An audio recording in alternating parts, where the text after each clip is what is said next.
Судьяларға қатысты тәртіптік істерді қарау үшін жоғары сот кеңесінің жанында сот жюриі құрылды. Сот жюриі 13 судьядан және кеңесші дауыс беру құқығы бар заңгерлер қауымының 2 өкілінен тұрады. Сот жюриінің құрамын жоғары сот кеңесі бекітеді. Сот жюриі сот сатысы болып табылмайды және сот актілерінің заңдылығы мен негізділігін тексермейді, немесе қайта қарамайды. Яғни апелляциялық және кассациялық соттардың функцияларын атқармайды. Конституциялық заңда судьяны тәртіптік жауаптылыққа тарту негіздерінің толық тізбесі келтірілген. Сот істерін қарау кезінде заңдылықты өрескел бұзғаны үшін, судья әдебіне қайшы келетін теріс қылық жасағаны үшін тартылуы мүмкін.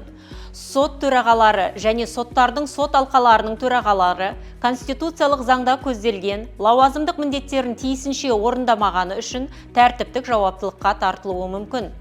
Судьяның тәртіптік жауаптылығы мәселесі бойынша маңызды болып табылатын ережелер.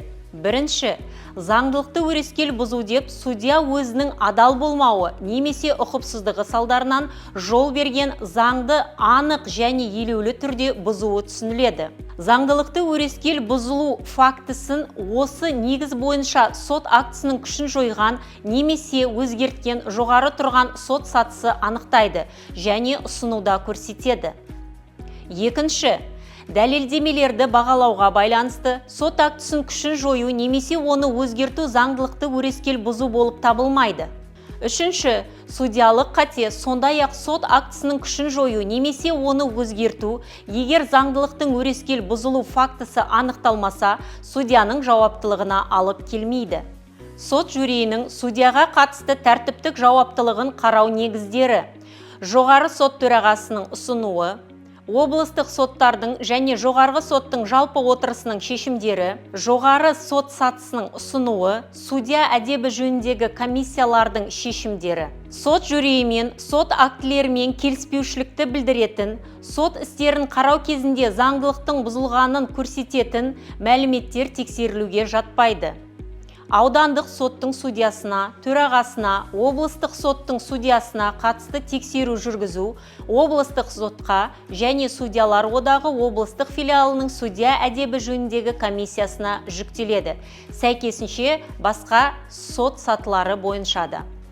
Судьяларға қатысты тәртіптік іс жүргізу теріс қылық анықталған күннен бастап 1 жылдан кешіктірілмей және теріс қылық жасалған күннен бастап 2 жылдан кешіктірілмей басталуы мүмкін.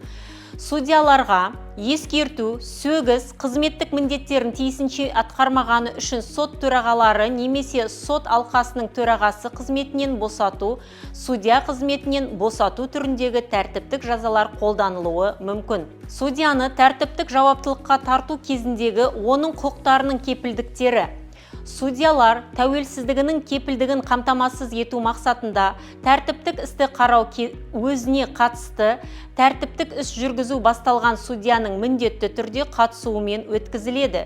Судья тәртіптік істі қарауға жеке өзі, сондай-ақ өкілдерімен бірге қатысуға құқылы.